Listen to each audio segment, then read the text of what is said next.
검찰의 편파 수사, 심각한 직무유기는 윤석열식 공정의 민낯입니다.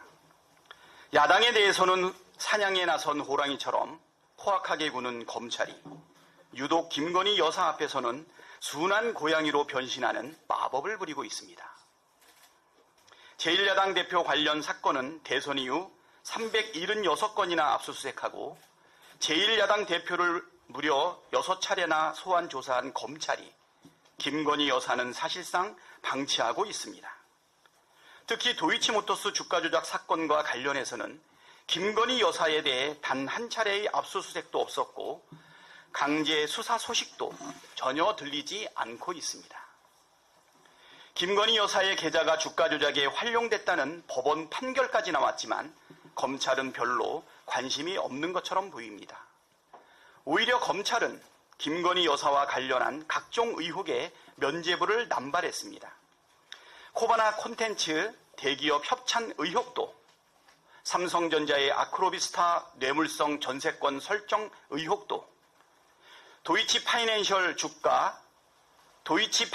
주식 저가 매수 의혹도 모두 무혐의 처분했습니다. 굳이 제1야당 대표와 비교를 하지 않더라도 이러한 검찰의 태도는 결코 정상적이지 않습니다. 일례로 지난 대선 윤석열 대통령이 검사 시절 대장동 대출 브로커 조영씨 수사를 무마해준 의혹이 있다는 취지의 보도를 한 뉴스타파와 이 보도를 받아쓴 언론에 대해서는 특별수사팀까지 구성해 집중수사를 벌이고 있습니다. 언론 보도에 따르면 특별수사팀에는 서울중앙지검 반부패 3부 강백신 부장검사를 팀장으로 해서 반부패 3부 소속검사들과 공공수사부, 형사 1부 소속검사 등 10여 명의 검사가 투입됐다고 합니다.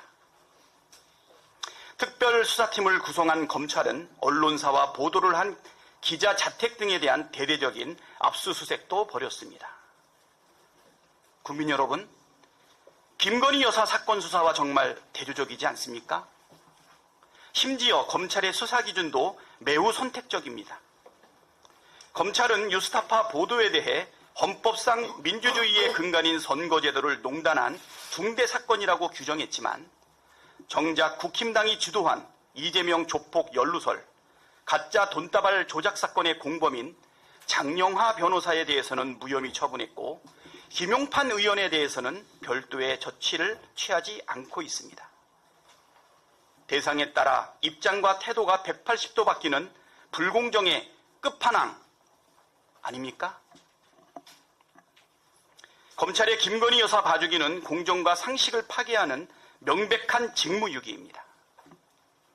사건을 담당하는 서울중앙지검 반부패 수사부와 검찰 지휘라인의 직무유기를 더 이상 묵과할 수 없습니다.